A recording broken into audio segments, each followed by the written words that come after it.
안녕하세요. 예, 안녕하세요. 안녕하십니까. 아, 이 조합 신선합니다. 일단 김보엽 수석 대변인은 저희 피렌체 식탁에서 박시원의 식탁 진행을 하셨어요. 내부자이십니다. 한 6개월 했던가요? 어휴, 예. 제가 그 자리에 앉아서 네, 했었습니다. 맞습니다.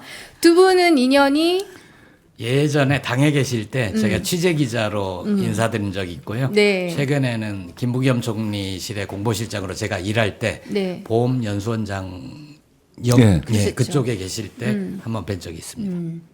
현장에 있던 김보엽 기자 어떻게 기억하세요, 의원님? 기억 안 나죠? 굉장히 예리하고 네. 글을 정확하게 쓰고 기사를 보면 세상에 보이는 그렇게 네. 보이게 하는 그런 기자였습니다. 앞으로 정치권에 들어가서도 세상을 보이게 하는 그런 큰 역할을 할 것으로 기대하고 있습니다. 네. 메디치 미디어 너무 노력하지 않아요? 선거 그러니까요. 전날 그냥 막 불러다가 놓고.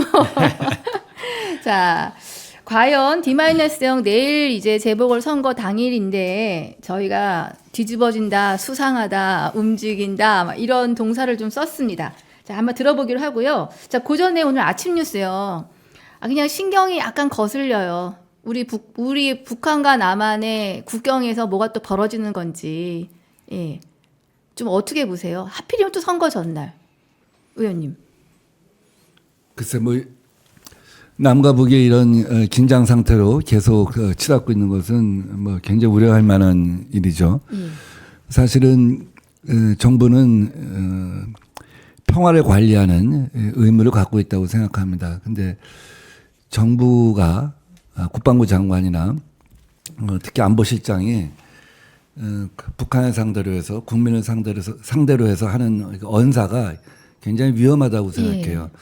가령 이제 안보실장이 언론에 나와서 어떤 얘기를 했을 땐 그것은 사실 대통령의 생각이거든요. 그럼 안보실장이 이런 얘기를 했단 말이에요. 가령 김정은이 자살할 생각이 아니라고 한다면 도발을 못할 것이다. 그래서 지금 김 여정이 하는 엄포 계속해서 평양 상공에 무인기가 침투한다고 한다면 세계 어떤 나라도 수도권에 자기들 상공에 적군의 비행기가 무기화될 수 있는 비행 물체가 떠 있을 때 그걸 용납하는 데는 없다. 뭐 이러면서 이제 엄청나게 공격할 의사를 비치니까 대통령 안보실장은 웃기지 마. 자살할 생각 없으면 너희들 하지 못해 이거 아니에요. 이거는 굉장히 어쨌든 그 언어 관리가 굉장히 안 돼 있다. 언어 관리가 이 정도 안 돼 있으면 평화 관리도 좀 어렵지 않겠냐는 생각이 들어요. 이거는 만약에 정말 전쟁을 할 의사가 있어서 전쟁으로 상황을 발전시키겠다는 언사인 건지 아니면 심리전으로 니들은 그럴 의사가 없어. 이렇게 하는 것인지 어떤 거에 더 가까운 것 같아요? 제가 보기엔 말풍선이 큰 것 같습니다. 근데 이제 아시겠지만 말로 싸우다 보면 가볍게 펀치를 주고받고 싶기도 해질 거거든요. 예. 우리 국민들은 지금 남북이 전쟁을 하면 누가 이길까? 누가 끝장을 볼까? 이런 거보다 더 정말 바라는 거는 하루하루 생업에 종사하는데 전쟁 걱정 없이 좀 편하게 살면 안 되겠니? 이거잖아요. 그럼 정부는 국민이 안심하게 해줘야죠. 정부가 오히려 더 나서서 북한이 세게 얘기하면 나는 너보다 더 세게 얘기할 수 있어. 이런 식으로 응대하는 거는 상황 관리에 아무 도움이 되지 않는다. 그렇게 보고요. 일단 제가 그 윤석열 정부 들어와서 주목하는 인물이 한 명 있습니다.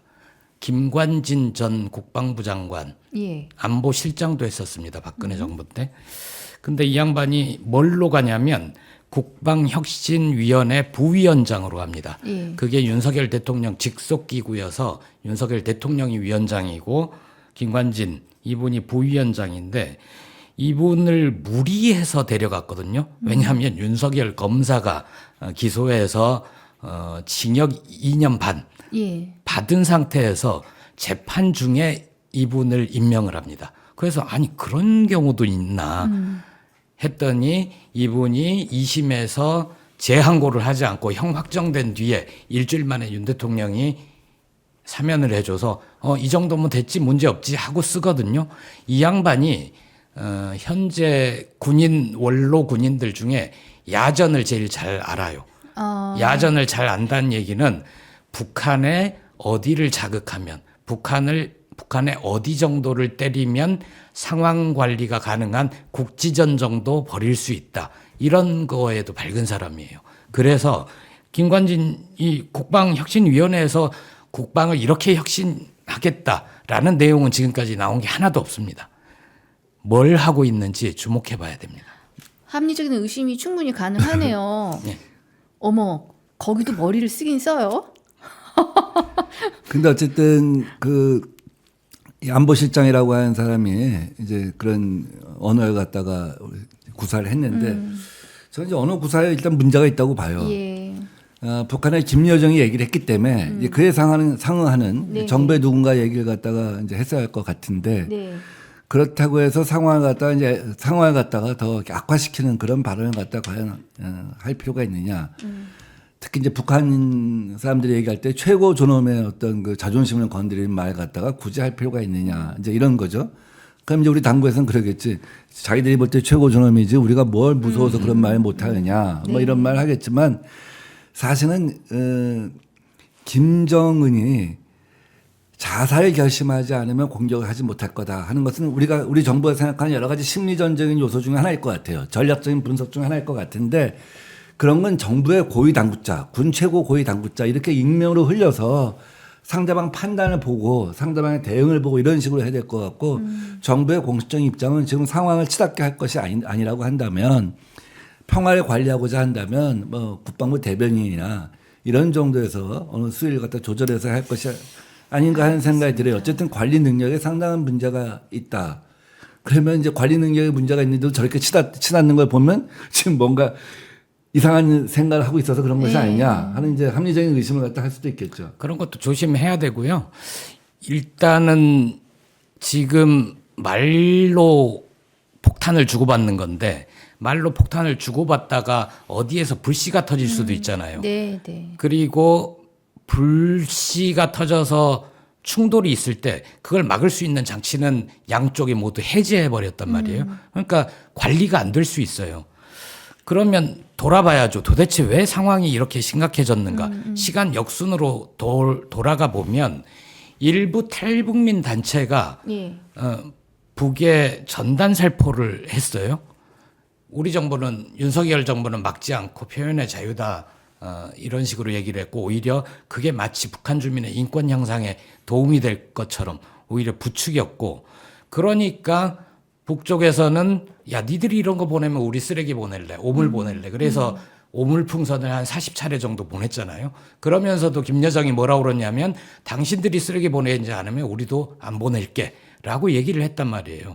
근데 이제 뭐 상호 조치가 없으니까 계속 그러다가 마침내 우리 군은 아닐 것 같은데 무인기로 전단을 평양 상공까지 날아가서 살포하는 단계까지 온 거죠.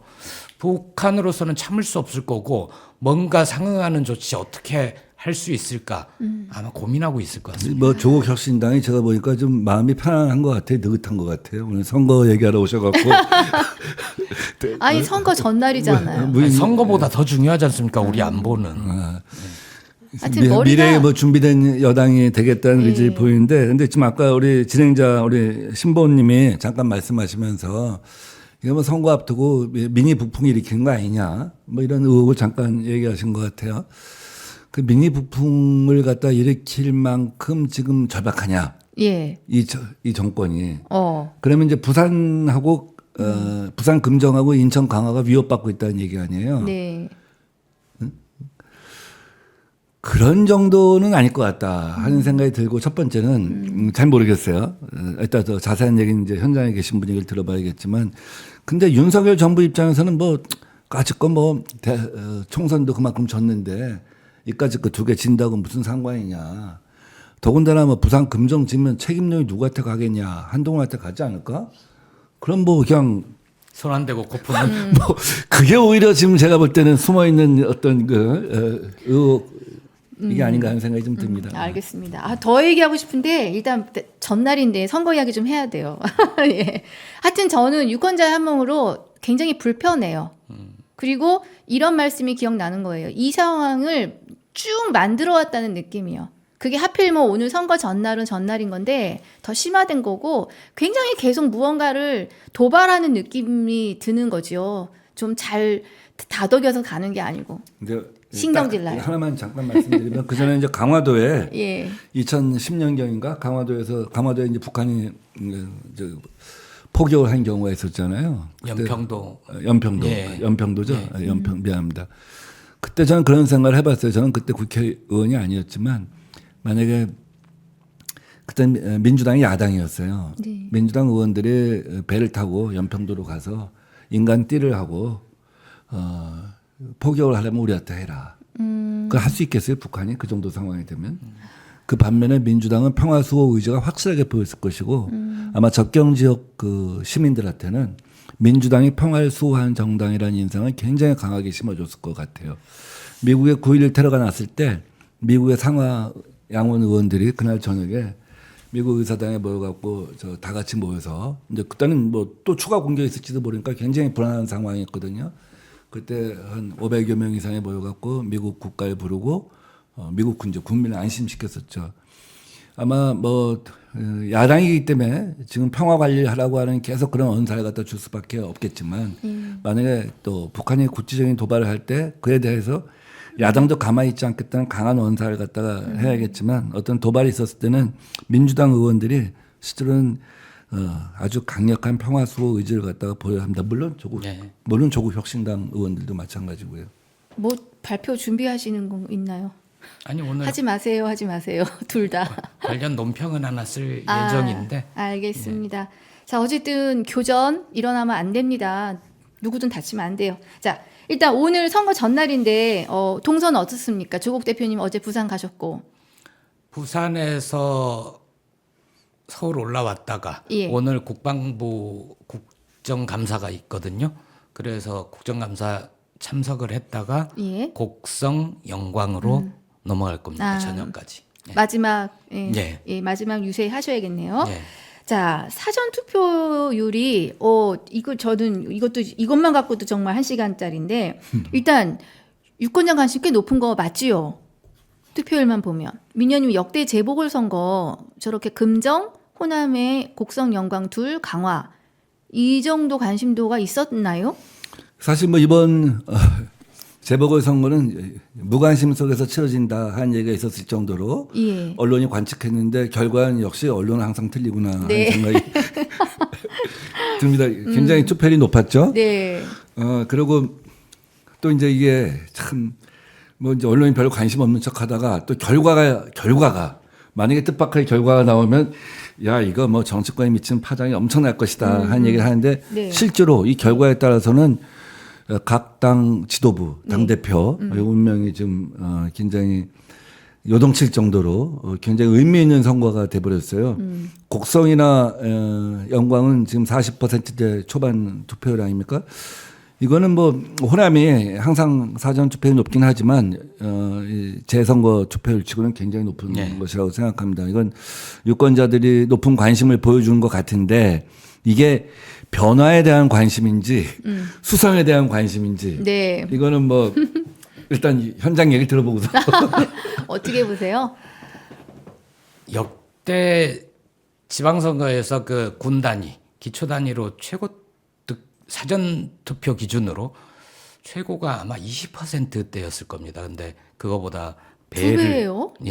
배를 넘었으니까요. 예. 그 사전 투표가 높다고 반드시 본 투표까지 막 압도적으로 높아지는 건 아니죠. 그렇지만 과거 재보궐선거에서 보지 못한 뜨거운 열기인 거는 맞고요. 그게 저는 약간 자랑하면 조국혁신당 없이 이런 정도의 뜨거운 관심 가능했을까? 조국혁신당이 강화를 제외하고 금정 그리고 영광, 곡성 모든 곳에 뛰어들면서 양쪽이 좀 긴장했잖아요. 국민의힘 자신들 텃밭이라고 생각했는데 민주당하고 조국혁신당 단일화하면서 또 뭔가 바람을 일으키고 곡성, 영광 이쪽은 민주당의 지지세가 강한 곳이어서 만약 조국혁신당이 나가지 않았으면 민주당도 적당히 후보 내서 별로 관심 없는 상태에서 적당히 당선이 됐겠죠. 그래서 그 후보에 대한 검증이나 이런 것도 제대로 하지 않았을 텐데 마침 영광 같은 경우에는 진보당 지지세도 강한 곳이거든요. 거기에서는 이전에 광역 도의원을 배출한 곳입니다.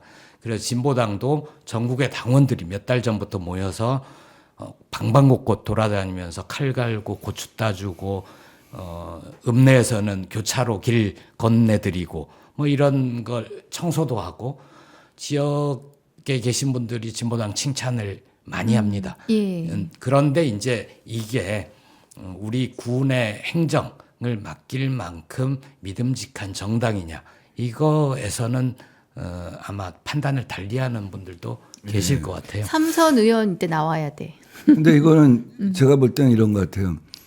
영광 곡성이 예. 뭐 사실 투표율이 이제 비슷하잖아요. 예. 지금 이제 관심도는 좀 다르긴 하지만, 근데 영광이 일단 높은 거는 지금 방금 말씀하셨던 것처럼 그 세 명의 후보가 우열을 가리기 힘들 정도로 대결을 한다는 것이고, 물론 이제 조국 혁신당은 신생정당에서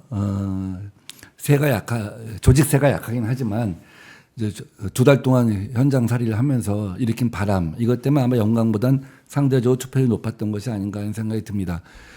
그리고 진보당 같은 경우는 이제 그 성남 못지않게 그 생활정치의 표본 그런 대표적인 사례죠. 아까 말씀하신 예를 든 거 있잖아요. 예. 사람들 속에 들어가서 일상생활 속에 침투해 갖고 사람들하고 이제 하나가 되는 그런 모습을 보였기 때문에 우미와 현재 도의원이 지난번 선거에서 1, 2% 차이로 민주당을 갖다 따돌린 거죠. 그건 뭐 대단한 사건이라고 할 수 있겠습니다.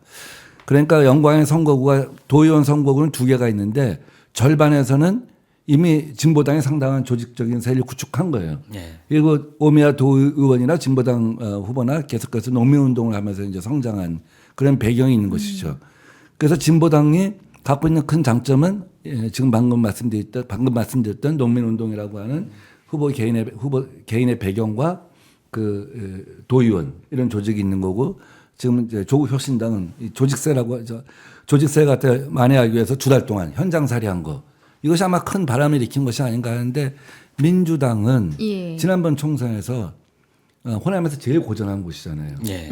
민주당이 아마 영광에서는 지금 현재 당선된 국회의원이 무소속 후보한테 3, 4% 정도 차이로 한 6, 7% 아마 6, 7% 넘지 않을 겁니다. 그 정도 차이로 밖에 못 이겼어요. 그만큼 이제 민주당은 조직 내 어떤 여러 가지 문제점이 있다. 이제 이런 것들이 이제 배경이 되는데 그렇다면 이 세 가지를 놓고 보면 요 투표를 갖다 더 올린 건 누구 쪽이겠느냐. 조국 혁신당하고 진보당 쪽이 아니겠냐 하는 생각이 듭니다. 그다음에 이것만 간단하게 말씀드리면 강화는 예. 투표율이 27.9%예요. 금정은 20.63%예요. 금정은 부산에서 사전 투표율이 가장 높았던 곳이거든요. 역대.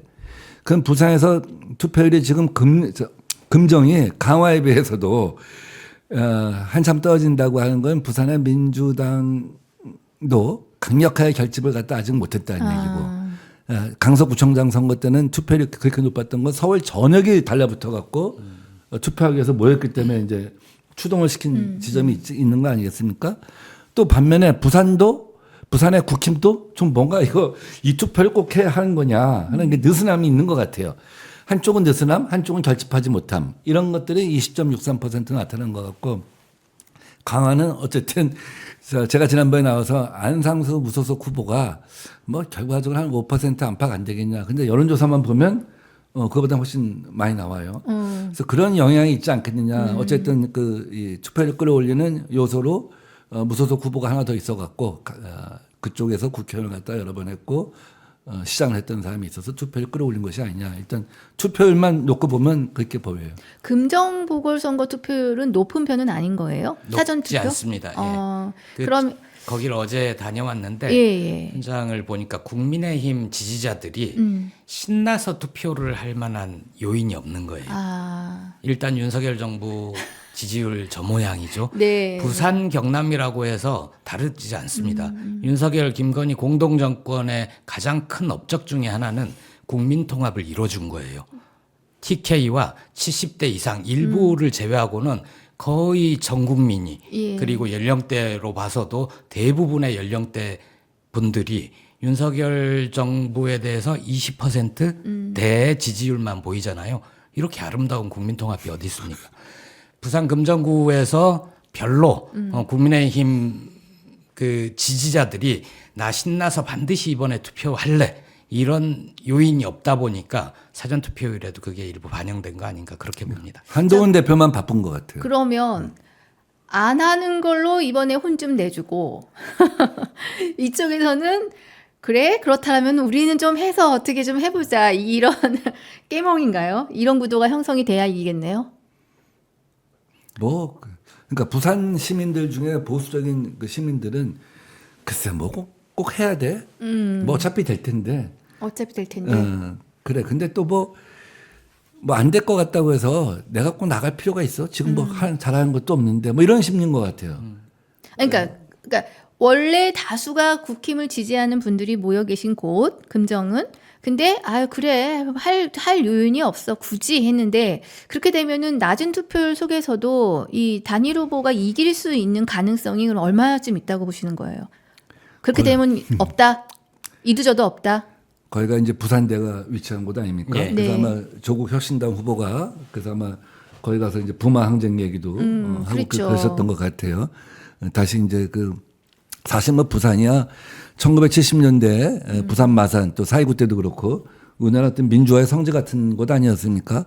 이제 그런 그 옛날 이제 영혼을 갖다 이제 한번 흔들어 깨워보려고 하는 이제 그런 것 같아요. 근데 제가 지난번에도 잠깐 인구 분석하면서 말씀드렸지만 거기 민주당의 전형적 지금 현재 민주당의 가장 강력한 지지 기반인 30, 40, 50이 60, 70하고 인구수가 같더라고요. 비율이. 전반적으로 고령화되어 있지만 그래서 그런 부분들을 갖다가 얼마나 그 단일화를 통해서 투표장으로 끌고 갔느냐 이제 이거 갖다 좀 관심 있게 봐야 될 것 같아요.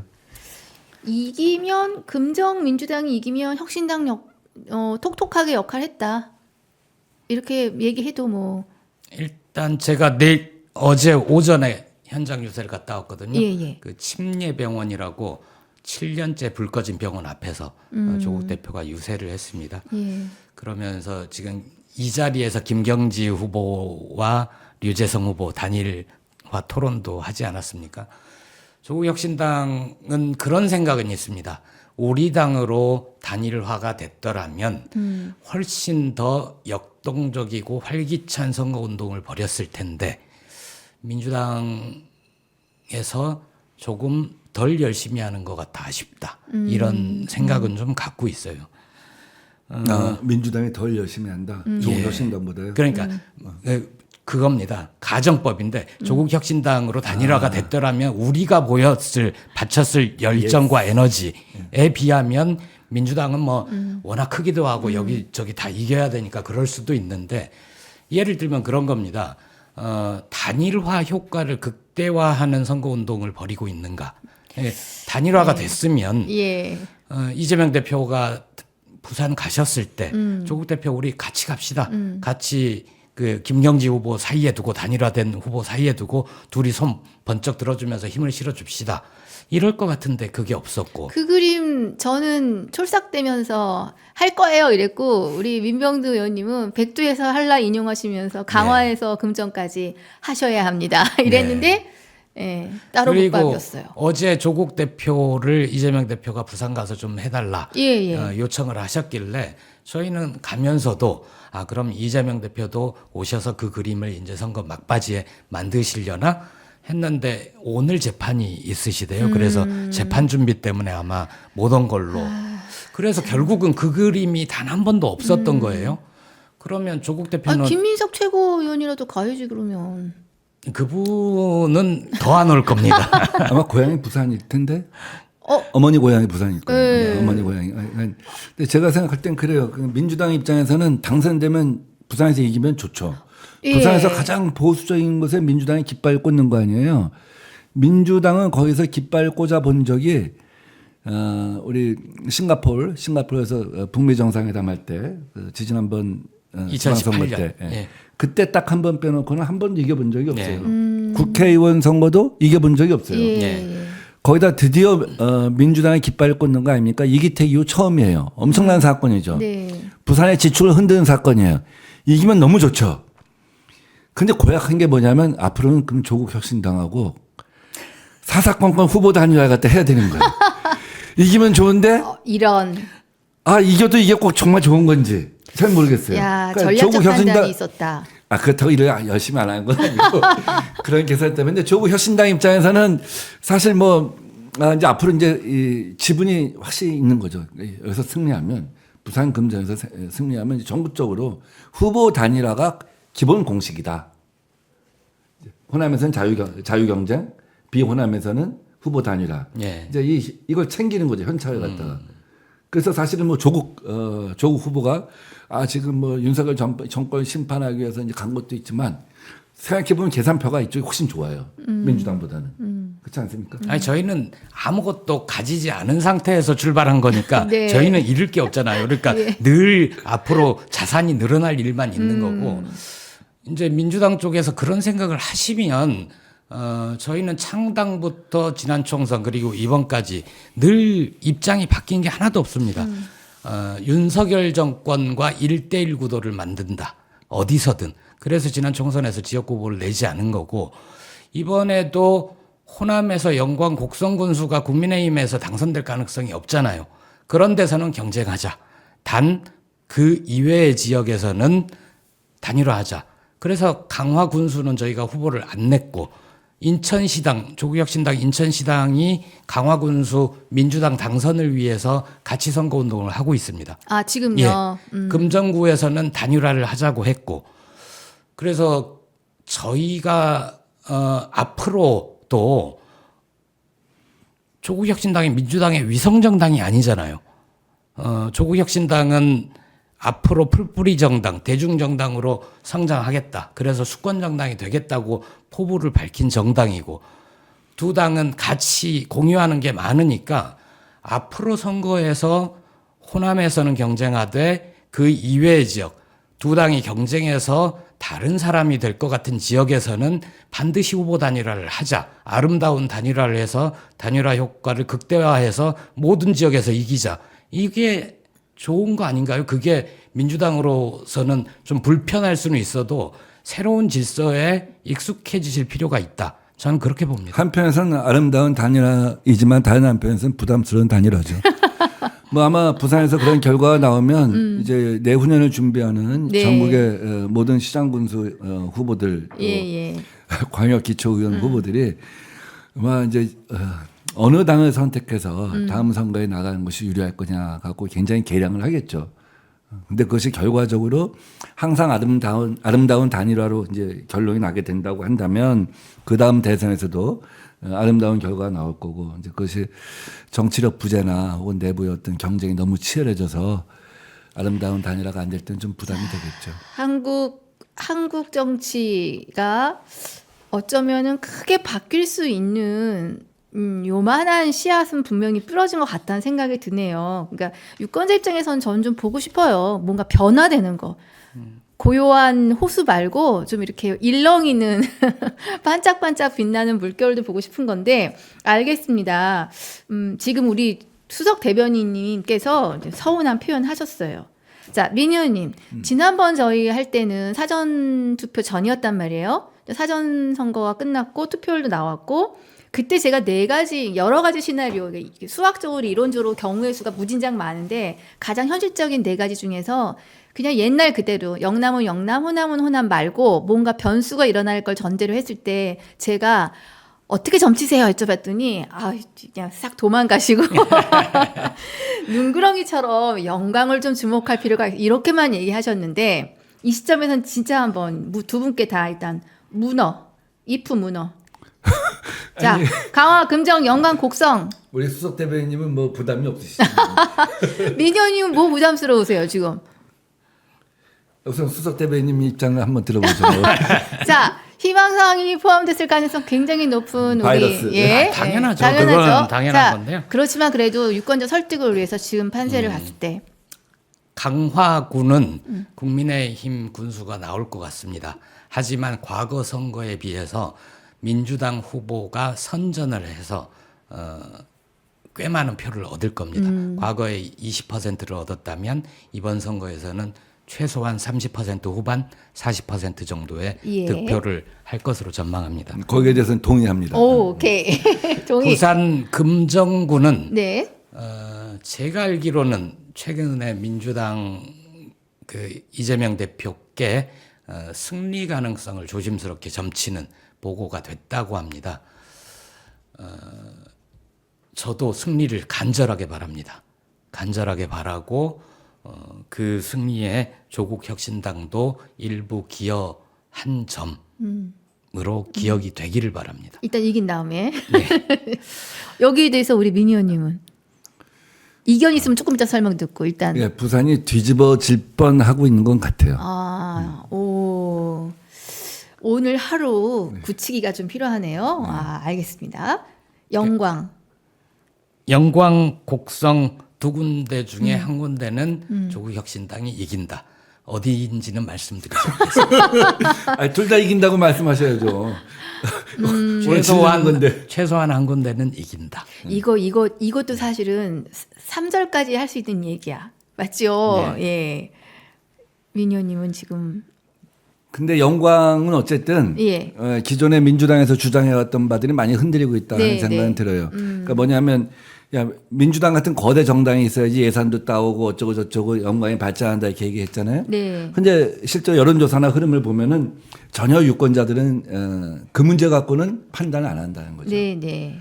그러니까 큰 정당이든 작은 정당이든 더 미니 정당이든 일만 잘하면 된다 하는 생각을 갖고 있는 것 같아요. 네. 영광이 좀 특이하죠.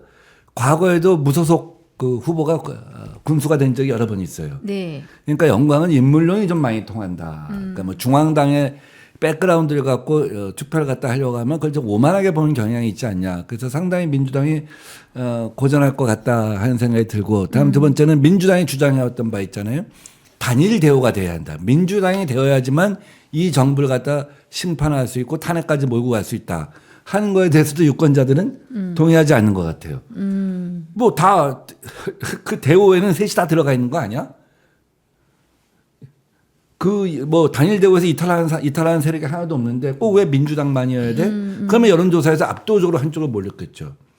다 이 단일 대우에서는 이탈하지 않을 것이라고 보기 때문에 거기서 실제로 우리가 어떤 선택을 해야지만 국민들이 볼 때 영광물의 발전에 도움이 되겠냐 이런 판단 기준을 갖고 있는 것 같아요. 그렇게 본다면 민주당이 꽤 고전할 거다. 자칫하면 웩더덕 꼬리가 머리를 흔드는 사건 이런 것이 일어날 가능성이 있다. 그것이 진보당 후보가 될지 예. 조국혁신당 후보가 될지 모르지만 일단은 거기는 웩더덕 가능성이 있다. 아까 부산 금정은 거의 뒤집어질 뻔 하고 있다는 있고. 거고 이거는 웩더덕 가능성이 갈수록 커지고 있다. 제가 영광 곡성을 다녀보면 그 국민들 유권자들에게 양가적 감정이 있습니다. 하나는 그동안은 이렇게 시끄럽지 않았는데 야 무슨 군수 선거하는데 대선 주자들이 이렇게 자주 와? 뭐 이러면서 텔레비전에서 보던 의원들 자주 오고 손잡아주고 그러니까 좋다. 주목받아서 좋다라고 말씀하시는 분도 있고 어떤 분은 창피하다. 그러니까 왜 여기서 자꾸 재선거가 열려가지고 네, 네. 네, 뭐 그 이전 군수들이 아름답게 나간 게 아니지 않습니까? 양쪽 다 문제가 있어서 그만둔 거여서 그 두 번째 감정은 뭐로 이어지냐면 후보 개인의 경쟁력, 인물을 보겠다 민 의원님 말씀하셨는데 그 경쟁력 중에 하나의 잣대가 청렴도입니다. 이번에는 물론 짧으니까 임기를 당연히 채우겠죠. 이번에는 좀 청렴한 사람 뽑아서 다시 재선거하는 창피한 일은 벌어지지 않았으면 좋겠다. 그런 기준을 가지고 말씀하시는 분들이 계세요. 하여간 이번 선거에 이제 교육감 제외하고 예, 정당 선거 치러지는 4개 선거구 중에 영광은 정말 영광 선거 결과에 따라 정치 지도자한테 영광이 네. 돌아갈 것이다. 영광이. 예. 만약에 조국혁신당이 이긴다면 뭐 그거야말로 이제 앞으로 정치권을 흔드는 그 폭풍 아니겠습니까? 조국한테 영광이 있는 거죠. 혁신당에 영광이 있는 거죠. 아니 진보당 세석밖에 안 되는 거기서 만약에 정말 이변이 일어나서 진보당 후보가 당선이 된다고 한다면 이재명 조국을 한 번에 패는 거 아니에요. 뭐 생활 정치가 풀뿌리로 내린 결과라고 볼 수도 있죠. 그건 정말 진보당의 영광이 있는 네, 거죠. 뭐 네. 김재현 당대표던가 김재현 대표. 김재현 당대표한테 정말 영광이 있는 거죠. 그러니까 정말 영광. 근데 뭐 물론 민주당이 이긴다고 한다면 뭐 이재명 대표한테 영광이 꼭 있는 건 아닌데 정말 이번은 만약에 이거는 저 웩도덕이 있잖아요. 예. 영광에서 웩도덕이 생기면 이건 한국 정치에 아주 적지 않은 이 파장을 갖다 일으키는 것이라고 봅니다. 보고 싶다. 그 전체 시군구 기초단체가 260개 정도 됩니다. 그걸 거의 국민의힘과 민주당이 반분하고 있죠. 그 중에 한두 개 정도가 조국 혁신당이나 진보당에 넘어간다고 그게 아주 큰일 나는 거 아니거든요. 네. 그런데 이번에 저는 좀 아쉬운 게 이재명 대표께서 처음에 영광 와서 뭐라고 말씀하셨냐면 영광에서 이겨야 민주당 지도체제에 균열이 나지 않는다 이런 표현을 쓰셨어요. 그래서 아니 영광군수 선거에 지나치게 많은 의미를 부여하는 거 아닌가. 그럼 마치 영광에서 지면 이재명 대표의 리더십에 이재명 대표의 앞으로의 대선 가도에 엄청난 장애물이 생기는가? 전 그렇게 보지 않거든요. 그래서 저 말씀의 진위는 무엇인가? 잘못 선택하면 나 다칠 수 있으니까 제대로 투표하세요. 이렇게 협박하는 건가?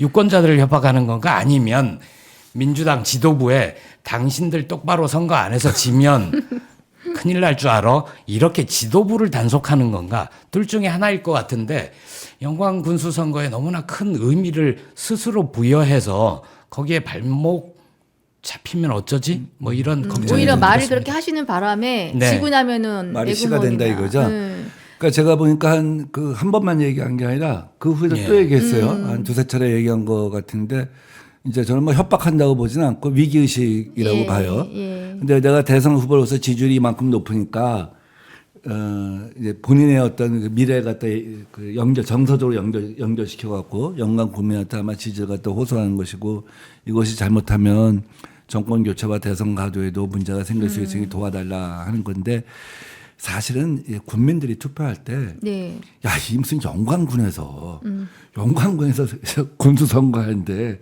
그 3년 후 대선까지 뭐 고려해 가면서 투표해야 되냐 뭐 이런 생각은 잘 안 할 것 같아요. 그러니까 민주당은 메시지가 막 흔들려요. 아까 말씀드린 것처럼 단일 대우론을 얘기하다가 잘 안 먹혀.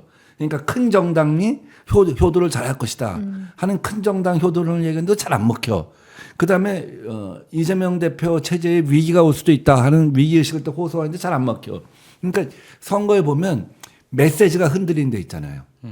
이런 데는 여러 가지 이제 결국 불안한 심리를 갖고 있다는 것이고 선거하는 캠페인 전략에 많은 문제가 있다라고 볼 수가 있는 것이고 그것이 결과로 나타날 그러니까 웩도덕 있을 가능성 어느 정당인지 모르지만 그런 지점이 좀 있다고 봅니다. 근데 혹시 정당 지지율 같은 거 지금 최근 여론조사 이런 거 혹시 안 보셨어요? 민현님? 정당 지지율은 아니면 지금 선거 이뤄지고 있는 지금 동안에? 최근 여론조사 이제 후보 여론조사 갖다 예, 주로 예. 본 거죠. 네. 왜냐하면 이미 이제 민주당 특히 영광 같은 경우는 그 정당 지지도가 선거에서 결정적이지 않을 정도로 영광의 어떤 그 민주당 역대 후보들이 제대로 활동을 좀 못한 것 같아요. 총선도 그렇고 역대 지방선거도 그렇고 그러다 보니까 그 민주당이라고 하는 항복모함을 안고 가서 굉장히 고전을 하거나 승리하거나 이러지는 못한 거죠. 그래서 실제로는 개인기가 많이 통한 곳이기 때문에 지금 아까 제가 잠깐 말씀드린 것처럼 민주당의 캠페인을 잘못하고 있다는 지점도 그건 거죠. 예.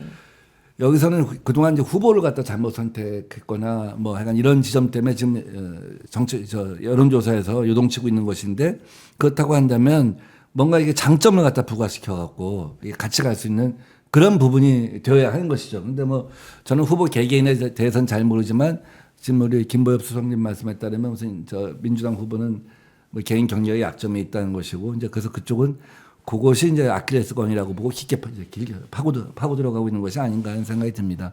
근데 뭐 하루 남았어요. 하루도 안 남았죠. 이제 불과 뭐 오늘 밤 9시까지 공식 선거 운동할 수 있고 네. 12시까지는 개인적으로 도와다닐 수 있잖아요. 아마 정말 민주당이 오늘 정말 정말 위기의식을 느낀다면 국감 끝나고 난 다음에 180명 되나요? 국회의원이? 지금 170명. 아마 면 단위로 다 가서 밤 12시까지는 마이크는 못 잡아도 1대1 호소할 수 있으니까 그런 인해 전술을 갖다 쓴 정도로 절박한 심정으로 한다면 아마 지킬 수 있을 것이고 뭐 조국 혁신당은 지금 10분인가요? 12분입니다. 12분이라도 이제 오늘 오후 5시, 6시 넘으면 뭐 다 글로 가겠죠? 네, 저희는 12명이 곡성 영광의 명예군수가 되겠다라고 얘기를 이미 예. 했었고요. 말씀 나온 김에 좀 박지원 의원님 좀 일러야 되겠습니다. 내일 나오십니다. 일르세요. 네, 박지원 의원님이 지금 영광에서 굉장히 열심히 하세요. 그 연세에 유세차 타는 게 되게 힘들거든요.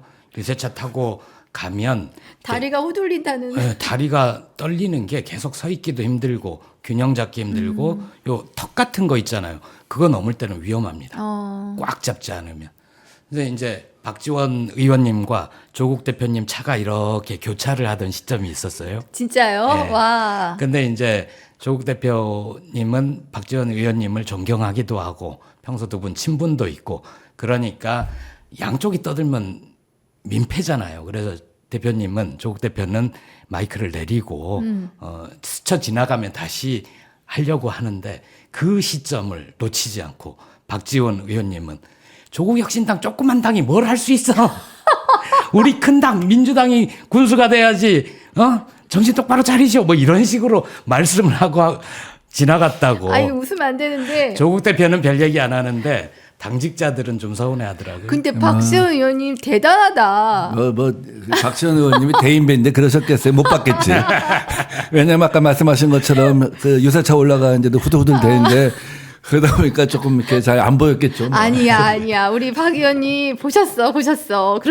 내일 확인하겠습니다. 내일 오셔요? 네, 내일 박시탁 있는 날이니까. 그거 하고 네. 또 하나 확인해 주세요. 네. 박지원 의원님이 매불쇼 굉장히 그 파급력 큰 프로 아닙니까? 그 프로에 나가서 말씀하신 게 묘한 대목이 있었습니다. 금정구에서 국민의힘이 지면 네. 한동훈 대표가 그 자리를 지키지 못할 것이다.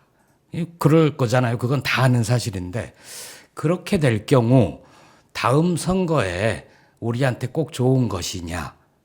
반농 반진으로 그렇게 말씀하셨어요. 정말 여러 예. 개의 단계가 넘어가야 되는 것 같은데 해석이. 그래서 저는 그걸 듣고 아니 민주당이 부산 금정구청장 선거 승리에 그닥 열심히 하지 않은 게 이런 이유인가? 이게 어느 정도 진심이 담긴 말씀일까? 제가 만나면 물어보고 싶은데 영광에 가 계시더라고요. 여쭤볼게요. 민 의원님 해석. 근데 금정선거에서 치면 한동훈은 물러나겠죠. 네. 청와대가 용산의 바란 바일까요? 뭐 그건 불투명한데 용산에서 뭐 그래도 뭐 나쁜 카드는 아니죠. 왜냐하면 굉장히 부담스럽잖아요. 계속 뭐 아마 금정에서 지고 나면은 그 선거 끝나고 1대1 그 독대한다는 것도 아마 성사 안 될 가능성이 크지 않을까. 졌는데. 왜냐하면 뭐 책임론 뭐 이러고 또 힘이 빠지잖아요. 가갖고 대통령한테 만나서 김건희 여사 때문에 이렇게 됐습니다 하면 당신이 잘못해서 그렇게 된 거지. 그럼 되겠네. 불러서 책임지고 나가시오. 이 얘기예요. 아니 그건 이제 뭐 그건 공개석상에서 하려나? 아니 그건 당원 입장에서 그렇게 얘기할 수는 없으니까.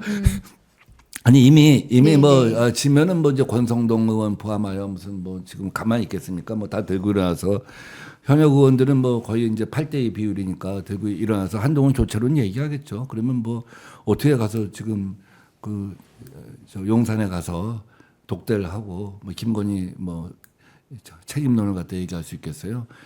그래서 인적 쇄신을 갖다가 지금 얘기를 하고 있는데 용산에 본인의 인적 쇄신이 이제 먼저 일어나지 않을까 하는 생각이 드는 거죠. 그래서 그럼 비대위로 간다고 쳐요.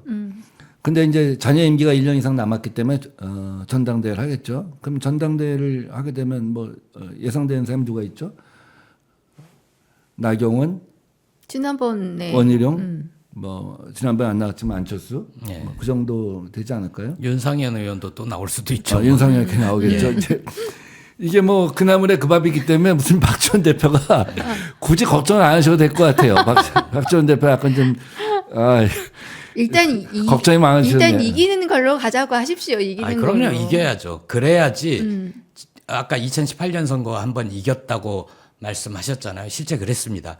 그때 여파는 박근혜 대통령 탄핵 이후의 지방선거에서 민주당이 압도적인 승리를 할 때였거든요. 그래서 이번에 제가 그 조국 대표 연설문을 써드릴 때 그 표현을 썼습니다. 예. 2018년에는 박근혜를 탄핵하고 금정구청장 선거에서 이겼습니다. 네. 이번에는 부산 금정구청장 선거에 승리하고 윤석열을 탄핵합시다. 그래서 실제로 그 말씀을 했고 현장에서 꽤 많은 호응을 얻은 것 같습니다. 부산 금정구청장 선거에 오늘 한동훈 대표가 또 내려간다고 해요. 6번째이고 이것도 일러야 되겠네요. 국민의힘 의원들을 네. 동별로 배치를 했습니다. 어. 의원 수가 많으니까 예. 동별로 책임 의원을 배치해서 선거운동에 나서라고 했는데 국민의힘 의원들은 보이지 않습니다. 금정구 선거는 한동훈 선거고 지금 너무 듣다 보니까 제가 듣다 보니까 해서 저는 그러면은 저의 희망을 담은 문어 신혜선. 자, 국힘 하나, 민주 하나, 진보 하나, 조국혁신당 하나. 천하 4분지계입니까? 어디인지는 대충 이해되시죠? 그러면 민주당이 대패한 거예요. 그럼요. 예. 근데 저는 그러니까 당연히 패자가 있으면 승자가 있는데 저는 국힘도 대표한 거라고 봐요. 금정에서 졌기 때문에 강화 하나 꼴랑 가진 게 뭐. 다만 호남에서 하나 진보 하나 조국혁신 이렇게 가지면 죄송합니다 시청자 여러분. 뭐 그것도 엄청난 사건이죠. 예, 이게 진짜 사건 아닌가요? 제가 여기서 조국혁신당 2개 하는 순간 저는 이제 몰매 맞으니까 아이 진보 열심히 잘했다고 하고 그래서 진보당도 여튼 이 변화의 마음이 지역 유권자분들은 제 마음과 어떤 만큼의 이 갭이 있는지 동일한지 잘 모르겠어요. 이쪽에서 다 윈윈하는 방법은 네. 뭐 그런 거겠죠. 이제 곡성하고 금정에서 이제 민주당이 이기고 영광에서는 조국혁신당이 이기고. 그러면 이제 이쪽에서는 그냥 보통 이제 약간 거리를 두고 보는 진보 개혁 입장에서는 야그 윈윈이고 경쟁 예. 체제고 누이 좋고 매부 좋고 다 좋은 거 아니야? 이제 큰형 작은 큰형하고 늦둥이라고 제가 늦둥이라고 표현하는데 늦둥이하고 국민들 마음 사기 위해서 그러니까 부모 마음 사기 위해서 잘하겠냐 이렇게 볼 수는 있을 것 같아요. 근데 정말 금정은 이런 거예요. 그러니까 뭐 지금 어차피 금정이 굉장히 보수적인 지역구인데 거기서 무슨 뭐 탄핵 얘기 또 나오면 뭐 지난번에 총선 때 문재인 전 대통령이 돌아다니면서 유세했기 때문에 부산 사람들이 마지막에 경계심을 가졌다. 뭐 이제 그런 거 걱정할 필요가 없는 거죠. 여기서는 그냥 예. 오로지 30, 40, 50 끌어내갖고 밀고 가는 수밖에 없는 거죠. 뭐 다른 걸 좌우우면할 수가 없을 것 같아요. 그래서 그게 정말 먹힌다고 한다면 뭐 정권 입장에서는 국힘 내에서는 한동훈을 교체하는 것으로 일을 끝내려고 하겠지만 국민들 입장에서는 더 불행해지는 거죠. 예. 그 정도 되면 강서구청장 보궐선거 또 총선 또 이번에 부산 금정 그러면 근본적인 반성을 하고 쇄신을 하고 정말 김건희 여사하고 뭐 우리가 이혼하라는 건 아니잖아요. 사실상의 졸음 빚을 한 거 있잖아요. 뭐 백담사로 가든 소록도로 가든 뭐 그런 정도. 그다음에 뭐 윤석열 대통령이 정말 뭐 본인의 임기를 단축해서라도 새로운 시대의 어떤 길을 갖다 열겠다. 뭐 이런 정도의 어떤 쇄신 의지. 네. 뭐 이런 것들을 갖다가 이제 보이는 쪽으로 가지 않고 한동훈 교체로만 간다면 정권도 불행해지고 국민도 불행해지고 이러지 않을까 하는 생각은 듭니다. 자, 이게 이제 마무리 쪽으로 좀 갈게요. 말씀 나왔으니까. 사실은 저는 최근에 굉장히 많은 신박한 용어들이 나왔는데 윤건이라는 단어가 정확한 지금 상황을 얘기하는 거 아닌가라는 좀 생각이 들었어요. 작은 재보선 선거인데 어쨌든 혁신당은 뭔가 정치 상황에서의 빅뱅을 일으킬 수 있는 단초를 제공하는 거 맞다. 한 명으로 미니언님 이거에 대한 생각 좀 듣고 싶고요. 지금 제가 윤건이 생각하다 보니까 질문 놓쳤어. 혁신당의 역할, 대한민국 정치에서의 빅뱅 역할 하고 있는 거 아니냐? 그리고 이 작은 보궐선거지만 사실은 그거 맞다. 또 하나는 정말 지금 정권의 국정농단은 이 정도면은 뭔가 난리가 났어야 되는데 우리 국민들이 지쳐서 그런 건지 왜 이렇게 앞으로 진도를 못 나가는 걸까? 저 같아요. 예. 우선 글쎄 윤건이라고 하는 신박한 용어에 대해서 저는 동의를 하지 않고요. 예. 영어식으로 부르는 게 나을 것 같아요. 건이윤. 건의원. 왜냐하면 윤이 너무 지배를 하는 것 같은데 실제는 실제는 건의윤. 넘버원이 다르잖아요. 예, 그래서 예. 건이윤 이렇게 정권을 갖다 규정하는 게 맞다 하는 생각이 들고요. 조국 혁신당은 어쨌든 뭐 이번 선거 정치는 결국 최종적으로 선거를 말하는 거잖아요. 정당의 설립 목적이 뭐예요? 정권을 창출하는 것이고 정권을 연장하는 것이고 그래서 평상시에 무슨 정책을 내놨느냐 뭐 이런 거 우리가 다 주의 있게 봐야겠지만 결과적으로 뭐 최종적으로는 결국 선거에서 승리하는 것이고 선거에서 승리하는 걸 통해서 정치 변화를 갖다 주는 건데 어쨌든 조국 혁신당이 지난번에 거대한 일보를 내디뎠잖아요. 예. 그러니까 이번에 한 군데서 승리를 하든 혹은 의미 있는 득표를 하든 그 뭐 적지 않은 또 진전이라고 보고 그런 진전이 계속됐으면 좋겠습니다. 그래서 정당들이 서로 경쟁하고 이런 건 뭐 굉장히 의미가 있다라고 생각이 듭니다. 끝으로 하여간 윤석열 정부가 정말 우리 국민들이 그 피로도 국격이 지금 쇠해가고 있다는 생각 뭐 정치와 정부를 제외하면 모든 게 잘 돼가고 있다는 생각 들지 않아요? 사람들은 그렇게 생각하잖아요. 지금 뭐 한강의 기적을 포함하여. 근데 오로지 정치권만 낙후돼 있다. 근데 사실 정치가 어떻게 하냐가 결정적이거든요. 10년 후에, 20년 후에 그 나라의 쇠락, 성공. 이거 최근 세사 한 30년, 40년 보세요. 얼마나 많은 나라들이 단 몇십 년 만에 일어섰습니까? 중국 G2가 됐죠. 대한민국도 한때는 아시아의 네 마리 용으로 빛나는 성과를 거뒀었죠. 근데 60년대, 70년대 앞서갔던 국가들 지금 저 순위도 알 수 없는 국가로 전락하는 경우가 많은데 그 모든 거에 결정적인 건 정치거든요. 지금 우리가 윤석열 정부가 어떻게 하느냐. 지금 이런 식으로 계속되고 또 남북관계 계속 이렇게 되고 그랬을 때 우리 다음 세대에게 물려줄 우리나라라고 하는 것이 너무나 작아지고 마음 아파지고 그런 상황이 올까봐 이제 굉장히 걱정이 됩니다. 그래서 결국은 이럴 때 국민들이 지난번에 한번 교체해봤더니 결국 똑같지 않냐. 뭐 적폐 세력이나 그 다음 세력이나 뭐 큰 차이 없는 거 아니냐 하는 생각을 하는데 이번에는 정말 그런 면에서 정치권이 조금 더 일신해야 될 것 같아요. 근본적인 변화를 보여야 될 것 같아요. 국민들 마음속에 정말 따뜻하게 들어가야 될 것 같아요. 촉촉히 적셔 들어가야 될 것 같아요. 그냥 수를 갖고 어쨌든 수를 갖고 뭐 우리가 지금 이만한 수가 있으니까 무조건 밀어붙이면 될 것이다라는 생각을 갖지 말고 정말 밑바닥에서부터 겸손한 마음으로 국민 마음속에 들어가야지만 그 국민들을 갖다 끌어내갖고 더 이상 나라가 추락하는 걸 막을 수 있지 않냐는 생각이 듭니다.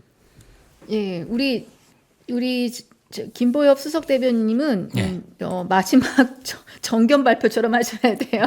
오늘 마지막 날입니다.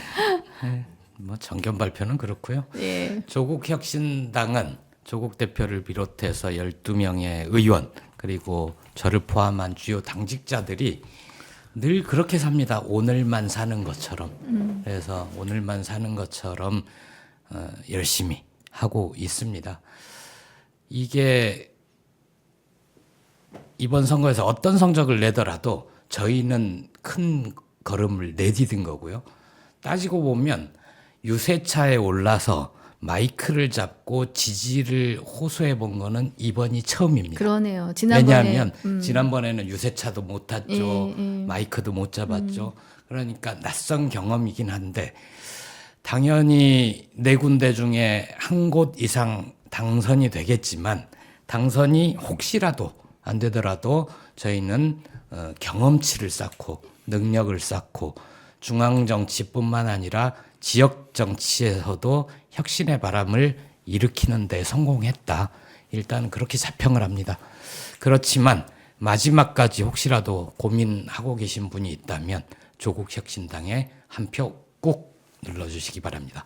조국 대표 국 해서 우리 꾹다방 했었잖아요. 예, 예. 꼭 눌러주시면 보답하겠습니다. 고맙습니다. 좋게 생각하면요. 내년에 치를 내후년에 치를 큰 선거 앞두고 진짜 사전 경험 엄청 하는 거죠. 예. 저 오늘요, 두 분 모시고 이렇게 얘기를 하다 보니까 민주당이 금정구를 정말 포기 안 했으면 좋겠다는 생각이 드네요. 만약에 정말 지금 해야 될 일이 하나가 있다라면 민주당의 금정을 포기하지 말아라. 호남을 지키는 것보다 금정을 가져오는 게 이게 훨씬 좋겠다 이런 생각이 이렇게 정알못이 정리하고 싶어진 마음으로 알겠습니다. 자, 오늘 하루 남았는데요. 네, 저희 서울시민은 교육감 선거 투표하셔야 되고요. 강화, 금정, 그다음에 곡성, 영광. 저 오늘 곡성 얘기 일부러 참았습니다. 부정살까봐. 예, 아직 안 하신 유권자분들 투표하시고요. 저희는 또 우리 민현님하고 다음 주에 선거 후에 한번 만나서 이야기하고 우리 대변인님 네. 자주 나오세요. 너무 재밌는데요. 종종 불러주십시오. 예. 아니 이렇게 약간 지금 소속 다르고 색깔 조금 다르다 보니 너무 더 재밌는 것 같아. 확실히 생각이 다른 분들을 모셔놓고 이야기하는 토론이 훨씬 더 좀 이렇게 내용이 있는 것 같다는 생각. 아이고 죄송합니다. 시청자 여러분 궁금한 거 있으시면 댓글 남겨주시고요. 예, 내일 박지원 식탁에서 투표 당일날 선거운동은 못하지만 또 세상 돌아가는 이야기 포함한 오늘 대변인님 물어본 건 질문해도 되겠죠? 그럼요. 네, 질문하고 답 듣겠습니다. 네, 더 하실 말씀? 없습니다. 또 뵙겠습니다. 감사합니다. 고맙습니다.